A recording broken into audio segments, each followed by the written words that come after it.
गवळीवाडा हल्ला प्रकरणात 7 जण ताब्यात. उपनगर पोलिसांनी आरोपींची धिंड काढत केली कारवाई. नाशिक जयभवानी रोड वरील गवळीवाडा परिसरात 15 ऑगस्ट रोजी अल्पवयीन युवकावर धारदार हत्यार आणि लाकडी दांडक्याने हल्ला झाल्याच्या प्रकरणात उपनगर पोलिसांनी तातडीने कारवाई करत 7 जणांना ताब्यात घेतले आहे. स्वातंत्र्य दिनाच्या दिवशी घडलेल्या या घटनेनंतर उपनगर पोलिसांनी संशयितांचा शोध सुरू केला. त्यानंतर अवघ्या काही तासात 7 जणांना ताब्यात घेण्यात आल्याची माहिती पोलिसांकडून देण्यात आली. ताब्यात घेण्यात आलेल्यांमध्ये मोहन नवनाथ पवार वय 21, वैभव विजय पवार वय 19 आणि गणेश रामदास पवार वय 19 यांचा समावेश आहे.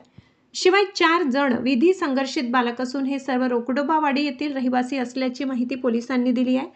दरम्यान पोलिसांनी संशयितांना घटनास्थळी व परिसरातून सार्वजनिकरित्या धिंड काढल्याने नागरिकांनी समाधान व्यक्त केले आहे.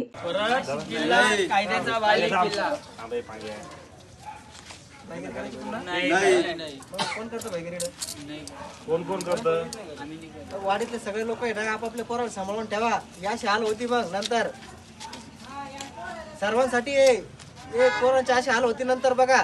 आपापल्या मुलाला सांभाळा. लहान लहान मुलं गुन्हे करायला लागले. माफी मागणार का? बोल मग पटकन बोला. नाशिक जिल्हा कायद्याचा बाली किल्ला. नाशिक जिल्हा कायद्याचा बाली किल्ला. काय केलं? गुन्हा केला. काय केलं? कोणता? 307. कुठं केला? नीट सांग पूर्ण. गवळीवाड्यात. कोणाला मारलं? त्यांनी पहिले मला मारलं. मग काय भाई करणार तू? भाई बनायचे का? नाही. महाराष्ट्र माझा न्यूजसाठी प्रतिनिधी दिनेश पगारे, नाशिक रोड.